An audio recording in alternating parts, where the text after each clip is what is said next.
کل مولانا صاحب نے ایک جواب دیا تھا سوال کا کہ جو لوگ اللہ کو یاد نہیں کرتے یا دنیاوی امور میں اپنے کام شریعت کے مطابق نہیں کرتے تو ان کے برکت بھی نہیں ہوتی کام میں، اور ان کے بہت طرح کے مسائل بھی ہوتے ہیں دنیا میں. جی جی یہ دیکھنے میں پریکٹیکلی یہ چیز آتی ہے کہ جو لوگ اللہ کے باغی ہوتے ہیں شریعت کے، ہاں ہاں ان کو اللہ رزق بھی زیادہ دیتا ہے اور وہ دنیا پہ غالب بھی ہیں، اور اس کے مقابلے میں جو اللہ کا نام لیتے ہیں وہ پسپا بھی ہو جاتے ہیں بہت جلدی. تو اس کے آپ کی بات بالکل ٹھیک ہے، دیکھنے میں ایسا ہی آتا ہے، مگر جو آپ دیکھتے ہیں ان کے پاس دولت بڑی، اقتدار بڑا، یہ دور کے ڈھول سامنے. اگر آپ ان ترقی یافتہ ملکوں کے بھی اصل حالات پڑھیں نا، وہاں کے جو دانشور ان کا پڑھیں، کہیں سکون نہیں. حالت یہ ہے کہ اگر ایک بار بتی گئی تو سارا نیو یارک جو نا رات رات ہی لٹ گیا، سارے بینک بھی لوٹ گئے، گناہ ہوئے، بدماشیاں ہوئیں. کہاں وہاں سکون اور امن ہے؟ بظاہر چمک دمک نظر آتی ہے، جیسے ایک آدمی بیمار ہو، اس کا جسم جو ہے نا بہت بھاری ہو جائے، پھول جائے، تو دیکھنے میں تو بڑا موٹا تازہ، چلا بھی نہیں جائے گا. آماس جو ہے پھول جانا، یہ کوئی تندرستی، خشک ہو، سوکھا ہوا، ہڈیاں ہو، مگر نگر ہو، تندرست ہو، وہ ٹھیک. برکت جس کو کہتے ہیں وہ یہ نہیں کہ گنتی آپ کریں، یہ دیکھنا کہ اس کے استعمال سے مومن کو سکون ملتا ہے. یہ اس کا وہ تھوڑا سا جب اس سے ایک بڑے کام نکل جاتے ہیں. ان کا جو آپ دیکھیں گے بڑے بڑے امیر میں نے دیکھے ہیں، روزانہ بیمار لاکھوں ہو رہے ہیں، ٹیکے لگ رہے ہیں، یہ ہے. اور کئی لوگوں کا رزق ہی ختم ہو گیا، وہ کھا ہی کچھ نہیں سکتے. ملنے کے لیے جائیں تو اس طرح کے مالک کے نام منگواتے ہیں چائے مٹھائی. ہم کہیں کہ آپ بھی کھائیں، نہیں میرے لیے تو ڈاکٹر نے منع کر دیا. صرف دن میں نہ ایک پھیکی چائے کی کیا فائدہ ہوا اس رزق کا؟ غریب سوکھی ٹکڑے کھائے، سکون، ٹھنڈک، سکون. آپ یہ نہ دیکھیں کہ ظاہر کیا باطن کو دیکھیں. تو آپ کوئی نہ کہیں ایمان جن کے پاس نہیں، آپ جن کی بات کر رہے ہیں مسلمان جوتیاں کر رہے ہیں، ان کے پاس ایمان ہے ہی کیا؟ ان کا ذکر نہ آپ کریں. جو سچے مومن سے اللہ رسول کے ماننے والے، ان کے لیے میری غریبی کوئی بات نہیں تھی. سبب کچھ اور ہے، تو جس کو خود سمجھتا ہے. زوال بندہ ہے مومن کا بے زری سے نہیں. مسلمان پیسے دیکھتا، اس کے سینے میں اللہ پر ایمان ہو، جو اس کو سکون ہوتا ہے وہ بے تاج بادشاہ ہوتا ہے. بادشاہوں کے تختوں کو اور لات مارتا ہے کہ یہ کیا چیزیں ہیں. باقی جو تخت بھی حاصل کر رہے چین نہیں، بند کمروں میں وہ افتتاح کر رہے ہیں. اب اپنے ملک میں ہی دیکھ رہے ہیں، اتنی ضرورت نہیں ہوئی کہ جا کر پل کا افتتاح وہاں کر سکے، بند کمرے سے کیا، پھر بھی ہر وقت خطرہ. میں نے مثال دی ہے کہ کوئی سکون نہیں ہوتا ان کو. آپ باہر بیٹھے، اگر آپ بھی اس کرسی پر نا پتہ چل جائے کہ یار لوگوں کی سیکورٹی کا کیا کرنا، ہمیں تو اپنی سیکورٹی کی پڑی ہوئی ہے کہ میری جان بچاؤ. میرے جیسا گھومتا، پولیس والے کہتے ہیں آپ ہی ہیں ایک مولانا جنہوں نے کوئی گارڈ نہیں رکھا. میں نے کیا گارڈ رکھا؟ میں کسی کو دکھ نہیں دیتا، اور اگر موت آ گئی کسی ظالم نے مار دینا، چلو اس کی بدقسمتی، میں نہیں کسی کو تنگ کرتا. میں تو کہتا ہوں آدم علیہ السلام کی اولاد ہیں، مومن بھائی ہیں، سب گروہ ٹھیک ہیں. اگر کسی کی سمجھ میں کوئی دوسری بات آئی تو میں ڈنڈا لے کر ان کے پیچھے کیوں پڑوں؟ انہوں نے بھی قرآن حدیث سے سمجھا، وہ بھی جیتے رہیں، وہ میرے لیے دعا کریں، میں ان کے لیے کرتا ہوں. ہر مسجد میں نماز پڑھتا ہوں، ہر عالم کا احترام کرتا ہوں. میں کیوں کہوں کہ مجھ پر وہی آتی ہے، وہ سب جھوٹے؟ کیا حق ہے مجھے؟ جی وعلیکم السلام، اجاز بول رہا ہوں سلیم ٹیکسٹائل.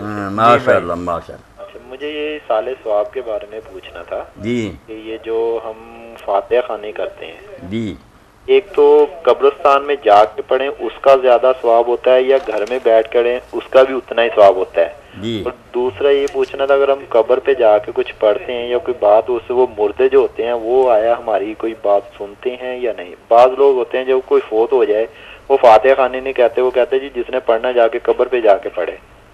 تو اس کے بارے میں کچھ مجھے وضاحت کریں. جی مولانا. ہاں، یہ سوال جو کیے نا ایک ایک کر کے پوچھیں نا. سوال تقریباً قبرستان میں جا کر جو پڑھنا نا میرے بھائی، وہ تو سنت سے جو کچھ ثابت ہے، وہاں قرآن خوانی نہیں، بالکل اس کا کوئی وجود نہیں. اسی لیے بہت سے امام تو اس کو جو نا حافظ بٹھا دیتے یا وہاں قرآن پڑھتے ہیں، اس کو مکروہ جانتے ہیں کہ یار قرآن قبرستان میں پڑھنے کا کوئی ذکر آیا. وہاں دو کام کرنے چاہیے کہ سلام کہیں مردوں کو، اللہ کے رسول نے وہ کئی طریقے سے سکھائے ہیں، ان میں سے جو بھی یاد ہو کہے، سلام کہنا چاہیے. اور دوسرا کہ آپ ہاتھ اٹھا کر ان کے لیے بخشش کی دعا کریں. یہ دو چیزیں ثابت ہوئیں اللہ کے رسول سے.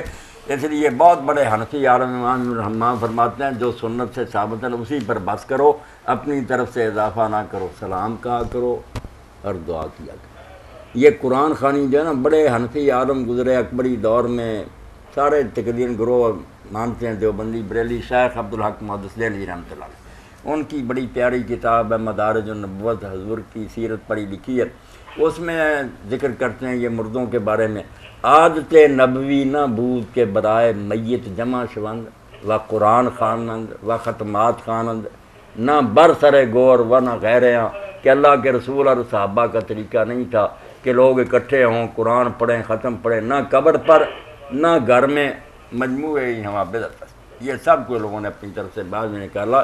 ایک حوالہ نہیں دکھا سکتا کتنے مردے فوت ہوئے، حضور نے کوئی کام کیا؟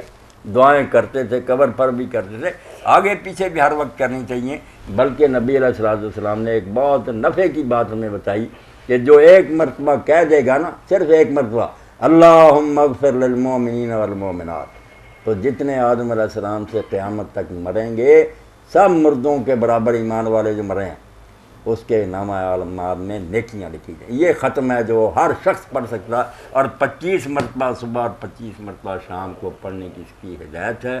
آپ اس کو پلے باندھیں، اپنی طرف سے بنائی ہوئی باتیں میرے بھائی چھوڑ دیں، وہ سونے کا ڈھیر بھی ہو کسی کام کا نہیں، جس پر سنت کی مہر ہے نا کہ اللہ کے رسول نے سکھائی، بات وہ ہے۔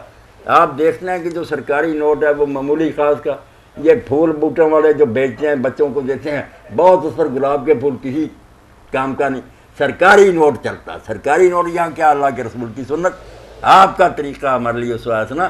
ہر عالم سے پوچھے کہ یار جواز ناجواز کی بات نہ کرو کہ اس میں کیا حرج ہے، بات یہ بتاؤ کہ کیا رسول اللہ کے زمانے میں مردے نہیں مرے، حضور کو اپنی امت سے شفقت نہیں تھی، آپ نے جو کیا وہ بتاؤ۔ جب ہر عالم سے آپ پوچھیں گے تو انشاءاللہ راہ کلیئر ہو جائے گی۔ جی تو یہ جو ہم سلام کرتے ہیں مردے ہمارا سلام سنتے ہیں؟ ہاں، اس کے بارے میں سننا، یہ کہیں نہیں آیا کہ مردے سلام سنتے ہیں، جو بھی روایتیں ہیں نا کہ مردہ سنتا جواب دیتا، سب ایسی ہیں۔